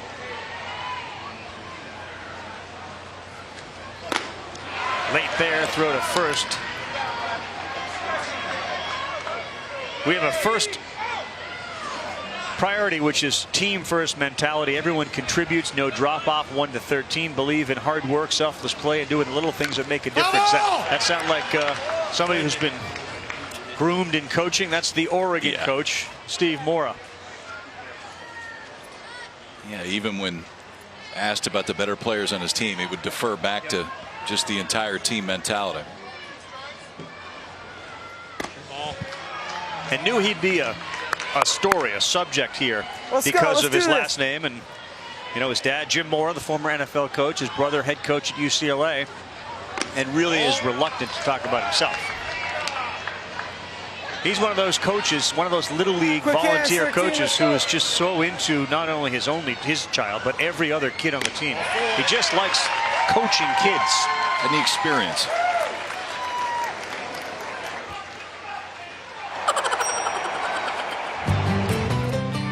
Pretty impressive what Jim was able to do as the NFL head coach. And now his son, of course, at UCLA. And there's Steve. They go to a couple of UCLA games. Every time UCLA's up in the area playing Oregon, they go, and they'll travel to 1 or 2 games at the Rose Bowl. Hey! Evan, Joe!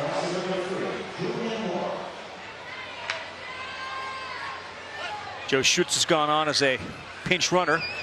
So you heard him yelling Evan and Joe. Evan Ullman and Joe Schutz on the bases for Julian Mora. And all of a sudden, with 1 out and 2 on, a little more interesting. You're back to the top of the order. And he already has 2 hits today. In there for a strike. Julian looked like he was trying to call time. The home plate umpire didn't see it. So now it's 0-2. I'll say this, too, about Kenny Ricks. He's working fast. He is going. Yeah, it's a little different pace, and you can see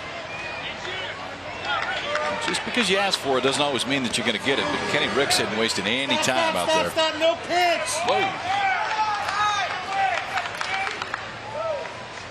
I think Julian smartly is trying to disrupt some of the rhythm of Kenny. See him got his hand up there, and now he's gripping the bat. Ball. Julian 2 for 2, and there's nothing comfortable as a pitcher about facing Julian Mora. Ball. 2-2.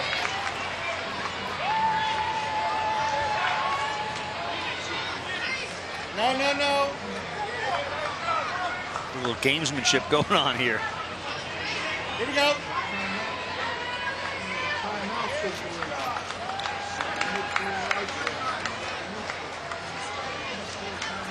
You can see the tempo that Kenny Ricks wants to work. He wants to get out there, get the ball, and go. You heard Julian say he was a fan of Jackie Robinson, and that does have to do with the UCLA connection. Big fan of the Rocky movies as well. And apparently he's not afraid of getting clean. He showers up to 4 times a day. See that from most 11 and 12 year olds. No, you don't. 4 times a month. Into right field. That's Dylan Boré. Perfectly placed under it. He throws it in. Tagging and moving to third base is Evan Ullman. Mora gets the bat on it.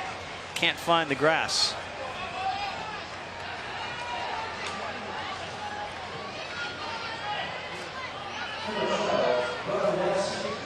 Bowen Nelson steps in. He did not leave early, says the second base umpire. It was close. He was off as soon as it hit the glove. Juan Solis, the volunteer umpire, second base. Bruce Klein is the man calling balls and strikes today and handling home plate. Bruce calls that a strike.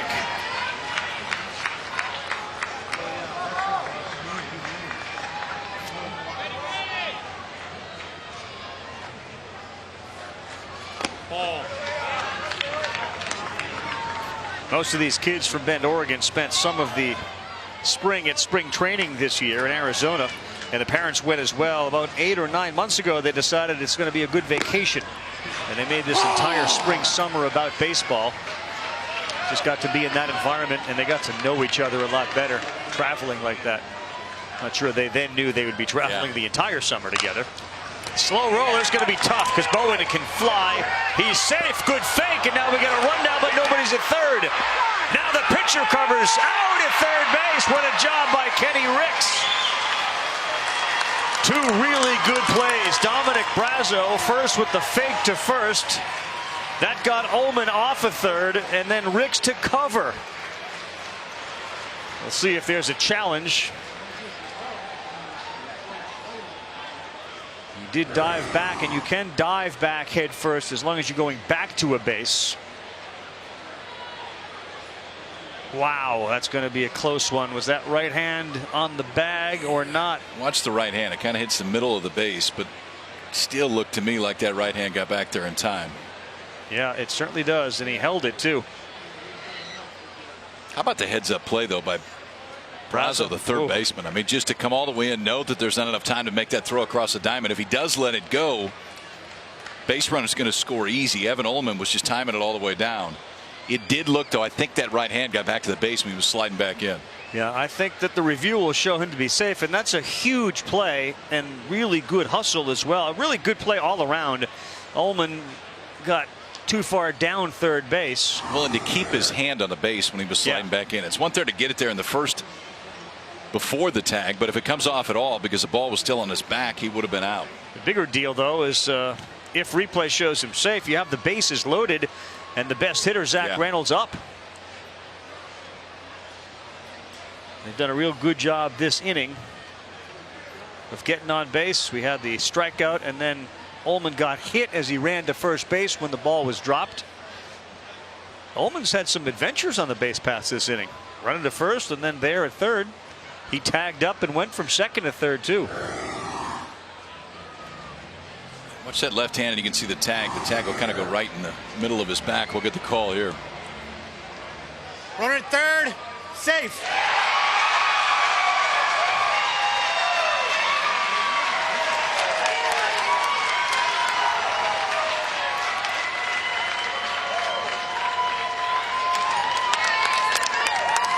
So a potential game-altering call there, and a good job as Little League has really perfected the replay and just how quickly and efficiently they look at it, make a decision, make a ruling, and you're playing baseball again. Kids from Rhode Island were all in the dugout. Yeah.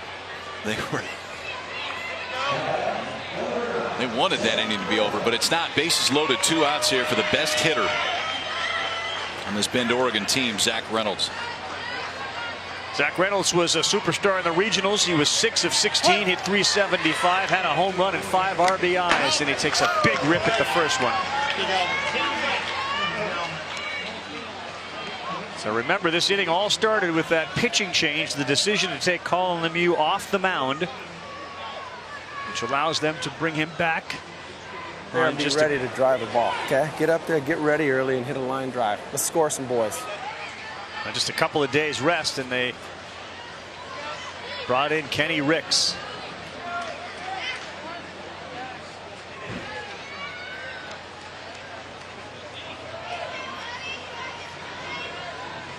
No balls, 1 strike.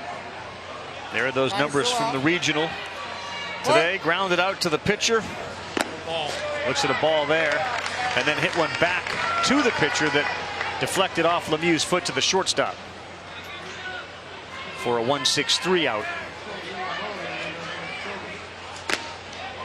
Oh, good one on the corner. He gets the call for a strike. 1 ball, 2 strikes. That advice from Steve Moore, I think, has as much to do with the pitcher as it does the hitter, because he's coming quick. Ball. 2-2.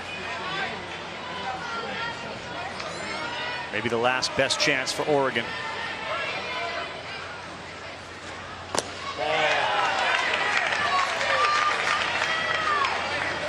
Quick pissed fastball almost. Yeah. Try to sneak by him. He's thrown a lot of breaking balls up to that point, so nowhere to put him here. 3-2, 2 outs, bases loaded. He got him with a high fastball, and Reynolds strikes out. They strand 3, and the decision to move Lemieux looks better now. Rhode Island up 6-0 as we head to the bottom of the 5th. Ricks gets his man Reynolds. This presentation of Little League, the World Series here in Williamsport, will continue after this message and a word from our ABC stations. Well, we got one side done, the Rubik's Cube, but our score here, 6-0 in favor of Rhode Island. Let's take a look now at some valuable lessons. They're brought to you by True Value. I'm with Anthony from California. We're going to talk about finishing the playoff at first base. Inside, outside, Megachair, the catcher, is really loud. So this is a 3rd strike. Not too many get away from Anthony, but this one did just a little bit. You ready, buddy? Outside. Outside. First baseman gets all the way outside the base, then it's much easier to make that throw. Now this is a ball in fair territory, just out in front. Inside, he clears himself, clears from the runner, first baseman inside. The key is we've got a chance to get an out right here, clear ourselves from that base runner, make sure the first baseman knows where the throw's coming from, and throw him a strike. Way to go, bud. And you can see, and this is when it makes it tougher if we don't clear ourselves. If you don't go inside or outside, watch the path of the base runner going all the way down. He does a really good job of getting into foul territory. You have to at this point. But then that throw's just going to go right down the line. If you can pick one in that, doesn't matter which one, inside or outside, first baseman goes to that side. Makes for a much clearer path to make that throw. But Rhode Island and Kenny Ricks were able to get out of it with a big strikeout anyway. Who is that bearded guy? Yeah, I don't know him.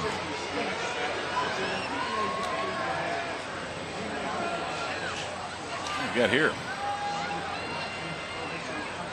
A little switcheroo, and Bugsy wasn't ready for it. He was fixing his glove out in center field. Well, we just had a half-inning break. You'd figure they would have made that call before they got everybody in the positions they did. Unless Julian Morris said, I don't want to pitch, or my arm hurts, or something's going on. So yeah, this is not the same guy. Yeah, we had a little incident. What do you mean? I was trying to tighten it up a little bit today. Got a little too close, put a racing stripe right across my face, and so we had to cut the whole thing off. It was unfortunate. An incident. Yeah. You have a razor? Yeah. So clearly. So what it's all gone now. What happened? How do you have an incident? Fine. I think it's bad. I mean, it's warm. No, but I mean, how do you have an incident? Well, I told you. I mean, I was trying to tighten it up a little bit. Yeah, I mean, look at that. You still can't even hardly see it. I mean, blade? Are we talking about like you use gray and red and use obnoxious, the blade? so it's probably good it's gone. But no, one of those little buzzer things and trying to tighten it up and just had a little. You keep saying an incident. You keep using the term "tighten it up." Like, is that? Yeah, I mean, it was looking a little unkept. Well, if you let it look, if you let it go too far away from that, we have solved the issue. No more incident. Was it blood? No. Okay. No, just you knew you had to. Not attractive. Okay. Not to say it was before. I thought maybe we're an identity. We didn't want anyone to recognize. Like, we went from incognito guy to, remember me, Kyle Peterson. No. Nothing like that. No. Just an unfortunate twitch. Out. So after all that, Julian Moore is still on the mound. Well, I don't know why he wouldn't be. I mean, if he gets all the way up to 20 pitches, they're not going to play tomorrow. That's 2 strikes. What? They ultimately appeared to just take Plattner out of the game. So you have Corrigan, Nelson, Carpenter in the outfield, Causey, Reynolds, Chase Terry, and Isaiah Jensen. Bugsy's now at first base. Yep. And Edelhofer behind the plate. No balls, 2 strikes. He's playing Causey over at third base, who started his game on the mound. Ball. Big Red over there.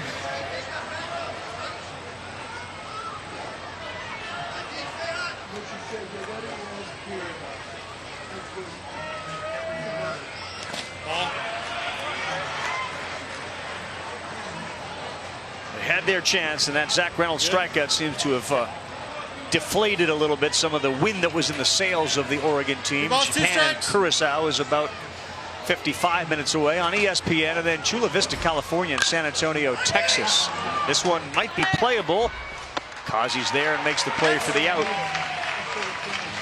Winner of this game stays in title contention. They will play on Monday against the loser of Iowa and Kentucky. And the loser here is eliminated from title contention, but they'll play a consolation game Monday at 11 Eastern time against Italy. Mexico a winner earlier today over Italy.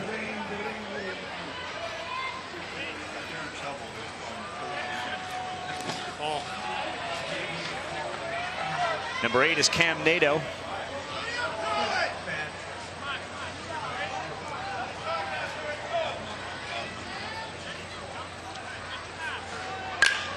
That's going to be a hit.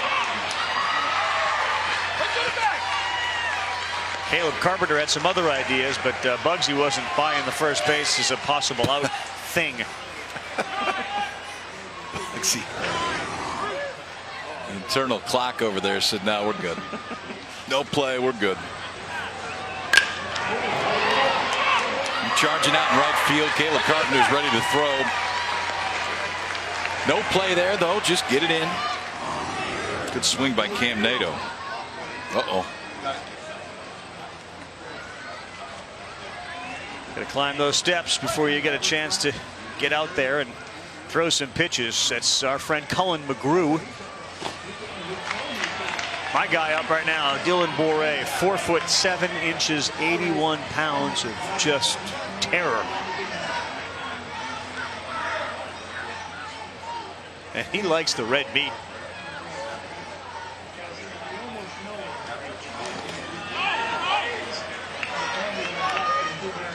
You were a pitcher in college, highest level, major league draft pick. How hard was it? Harder to pitch to somebody who presents what appears to be a much smaller strike zone than the taller guys? That one gets by. I didn't like it. You didn't like it? No, I didn't like it at all. But you were a pretty big guy. I wonder if you were more of the height of that batter, it would have been easier. Because when I pitched in Little League, and that was it, I didn't mind the smaller kid. Like I could sort of see the level there. When I was these kids' age, I was one of the smallest kids on the field. Were you shaving? No, I was not doing that. No incidents? No. 3-1.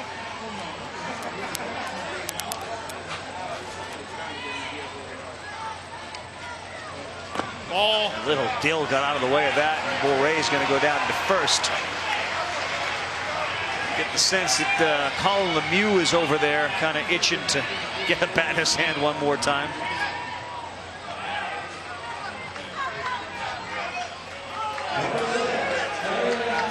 Still 2 away as Narcavage and Brazo. Dominic Brazo's 3 for 3. He's the on-deck hitter.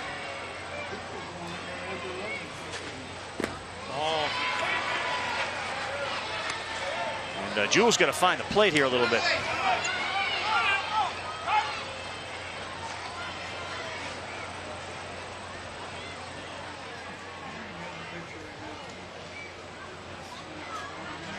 You ever hear of this? The spider dribble? Spider dribble?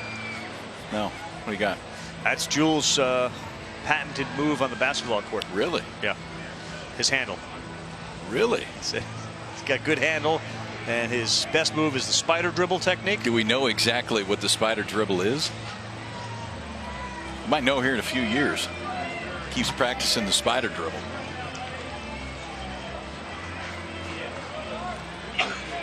Aaron Narcavage, a walk, ground out to third, single, and a run scored. Busy day as Rhode Island tries to stay alive in title contention. How about?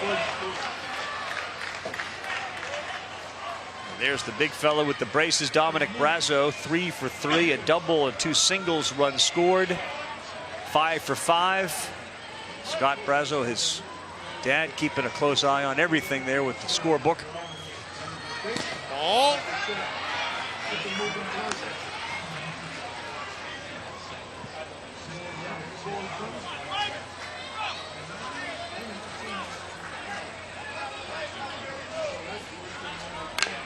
Out. Trade me. Now we're pumping strikes, keeping it right at the bottom of the zone.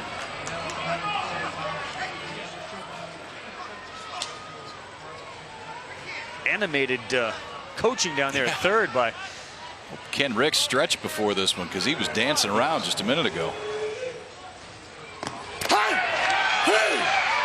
Breaking ball in there, and Narcavage is retired, which means there's 2 down for it's the automatic hitter, Dominic Brazo. Take a look at the curveball that's in there for a strike. Worked that count back to 2-2, then drops the curveball over, caught just enough of the plate. Big strikeout right there for Julian Mora. Can you get him out? He's 5 for 5 at the Little League World Series. Ball. I know one guy who hopes not. That's Lemieux over there in the dugout. He's come up with some men on today. He wants one more hack.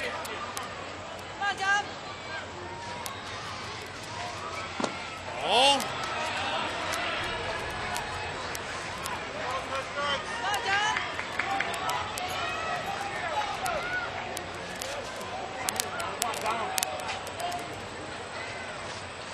Ball. Kind of get the idea that Julian Morris wants to own the inside of the plate. 5 for 5. Lemieux on deck, 6-0. You're letting Brazo swing, right? Yeah. He wasn't interested in it. That's 4 balls, and that brings up Lemieux. See if it brings a pitching change or not.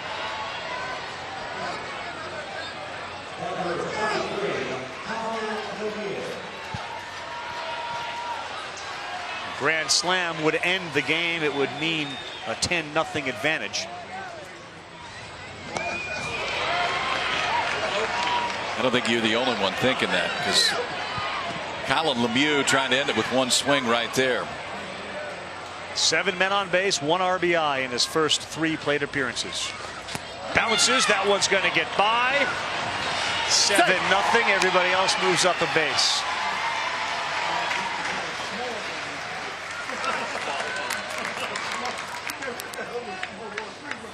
Does put a bit of added pressure on a pitcher. We've seen a number of times in Lemieux at bats. Where that happens, first base then becomes unoccupied and they kind of pitch around him. I don't think Moore is interested in doing that. Ball.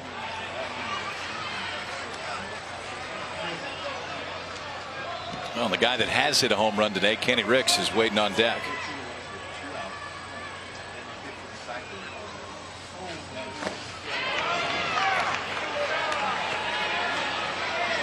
Get that head flying open a little bit, and instead of trying to hit one back up the middle, looks like he's trying to hit it over the scoreboard and left. All you're doing is pulling your head out. That's all.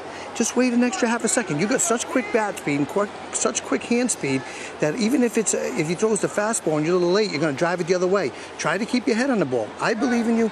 You're going to get it done. You got to believe in yourself. All right, come on. Very good. You could see it right there, trying to generate power, pull it the other way. You swing like that, that's when you really want to focus on using the middle of the field. Drive that ball the other way. He's got plenty of power wherever he hits it. 2-2, breaking ball away, not a bad idea. Back up the middle, and that was hammered. Yeah, right there. One's in, they'll keep the runner at third, and Lemieux. I'm glad Julian Moore was able to not get hit by that. It was hammered. A pretty good adjustment, one pitch right there too. Saw Colin Lemieux really trying to pull it before. This time he stays right on it. And I don't know if he can hit a ball much harder than that right back up the middle. I mean, that was smoked. Yeah, right there. Julian Moore doing a good job just to get out of the way of that one. Scores a run, and here's Kenny Ricks, who's already gone deep today. Home run his last at bat. That may prove to be a valuable piece of instruction there for Lemieux in the next game for Rhode Island. Back up the middle, and he listened. In the dirt, good block, they'll throw down. And Lemieux is out, so there will be no 10-run rule in this one. We'll go to the top of the 6th inning. Ricks gets stranded with the bat in his hands, and now the head coach has his head in his hands. Let's go strong. Fun. Get the ball flying around. Hey, nice job getting it in. Hey, one at a time. One at a time. That's all we need. Hey, don't throw your glove on the ground. One at a time. We'll be right back.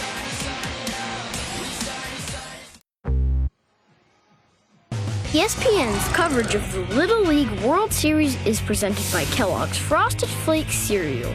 They're great. As the fans enjoy the baseball, the Hill, Steve Mora had a few words of advice for his team as they get set to play the 6th. Hey, keep getting better, fellas, okay? Keep getting better. Stay in it. It's a great experience. Stay in this game. Let's make one. Let's do one for the record books right here. Shut them down here and go score one run at a time. So the idea is, and that's always the message that you hope that the coaches, parents remember, it's the experience. Like, you're in it. Whether you win or lose, you're in it. Just think about the people that never get this opportunity. Yep. Big Red. And with no clock, you still got a chance. Step out, step out, step A lot of work to do, but it starts right in the middle of the order with Blaine Causey.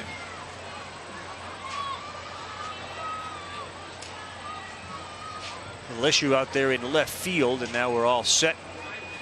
Blaine Causey, Big Red's going to start things off. Sam Renner and Bugsy Jensen due up. We've got the rally caps going and any other items we can. Try to motivate the troops. Got to get some base runners. Had the whole bases loaded situation last inning, and Zach Reynolds struck out. This one is popped up sky high to left. You see Salido go back, and lost it. That was up there for what felt like an hour. That ball's hit well too. It just short ops the fence out in left field, and DJ Salido playing back there, but haven't been around a warning track very much at this age. That's a different feeling when you get back closer to it. You know that wall is there, just don't know exactly where it is. Did a good job of getting back there early. That ball was just hit too well to make the play. So a leadoff double for Oregon. And I know you can see just by where the shadows are that sun, he was looking right up into it as well. Sam Renner bats. Pinch hitter. They are 1 for 8 with runners in scoring position today. So Oregon's had some chances. They haven't been able to capitalize on them, but they've had some chances. That one is foul.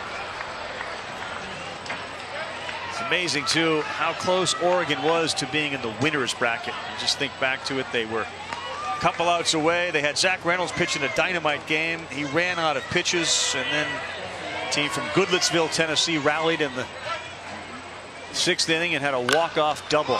Another one popped up sky high. Brazo's going out. Lemieux there. Nobody gets it. So you could argue that they've had a couple of chances to get 2 outs and have none. Yeah, that one tough play too, there. as you get older, it's a tough play now. It's a tough play at any level, but it's much easier for the shortstop just to try to go make that play. It's tough for the third baseman to turn around. You kind of turn it all the way around to the infield. Ooh, good pitch there.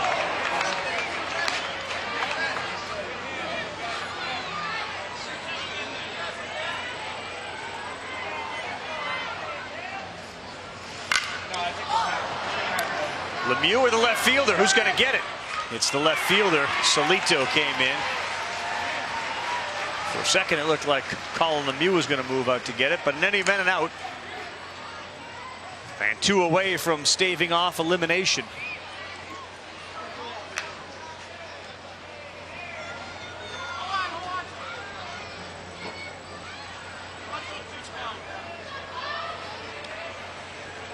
Japan and Curacao will play at 6 Eastern time on ESPN, and then we'll have California and Texas.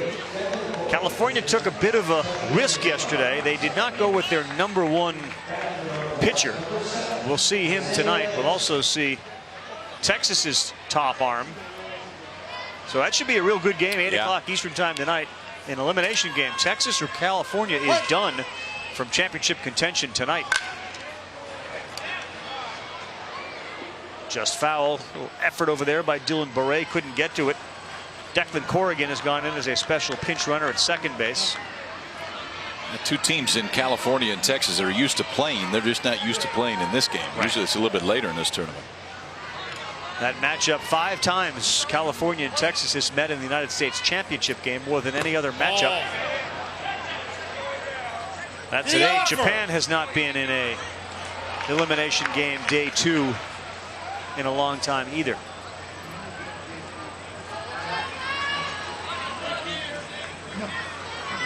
Get the pants above the knees.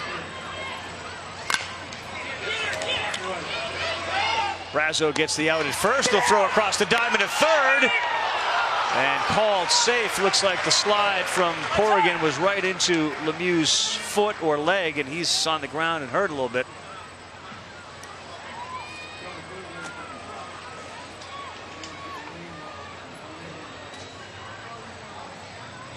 At the regionals, we saw Colin Lemieux take a swing, fall down in what looked like serious pain.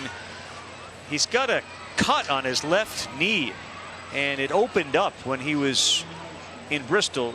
And watch what he does with his left knee here. There's a chance that it may have opened up again. Got close. That cleat came right into that leg. That's a great throw across the diamond too. Sean Gallagher at first base threw a strike over to third.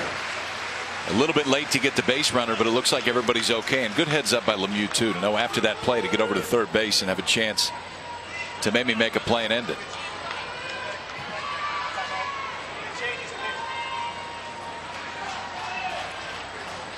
As he's now exceeded that 35 pitch limit, they're probably going to take, and in fact they are. You can see Kenny Ricks is going to come out of the game, so they got both Lemieux and Ricks available. The outfielders, make sure they know what they're doing. Hey, be on the same page communication-wise. Make sure your outfielders know they can view the ball. Make sure they're throwing through the cutoff. Okay, we got the lead. All we need is an out, okay? The run at third means nothing. Do your job. You've done it all series. Let's go.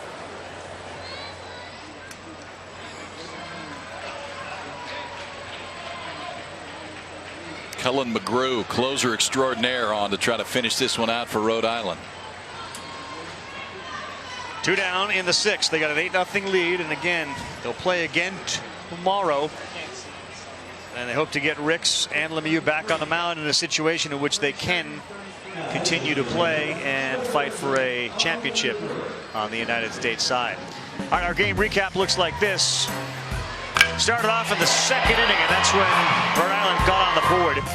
Pariseau doubled. He was eventually out on a fielder's choice, but Solito and McGrew contributed. And then in the fourth inning, they tacked on 4. They slapped together 5 consecutive hits. Single, single, single. There was also a pass ball, which led to a run. And the big hit in the fourth inning came off the bat of Kenny Ricks. This whole inning, too, started with 2 outs, nobody on. Then 5 straight hits for the kids from Rhode Island. At the big swing, a 3-run home run off the bat of Kenny Ricks. Tack 2 more on in the 5th inning. Zach Reynolds came up with the bases loaded, and this was their big pitch. Big chance. Big pitch. Kenny Ricks, who had hit the home run, elevates the fastball, gets a big strikeout to end the inning. Kids from California starting to make their way down. Double-barreled bats hanging on their backpacks that they have. All sorts of equipment that these players are given once they arrive here in Williamsport. That's the team from Chula Vista, California. Took that same mentality that you heard from Steve Mora. Like, yeah, we lost, but we're going to be okay. Lizarraga, their best pitcher, who played third base in the opener, is going to be on the mound. He's got some crazy good numbers. Last 27 plus innings, hasn't allowed an earned run, and he struck out 55. Got a couple of one-hitters through that period as well. Ball. So McGrew on the mound trying to close this out. Ricks moves back to third. Chase Terry, last chance for Oregon.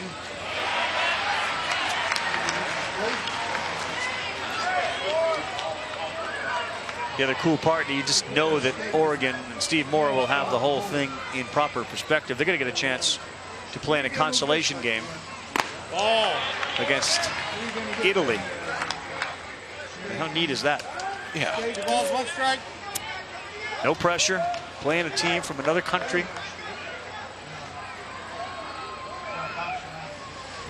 Ball.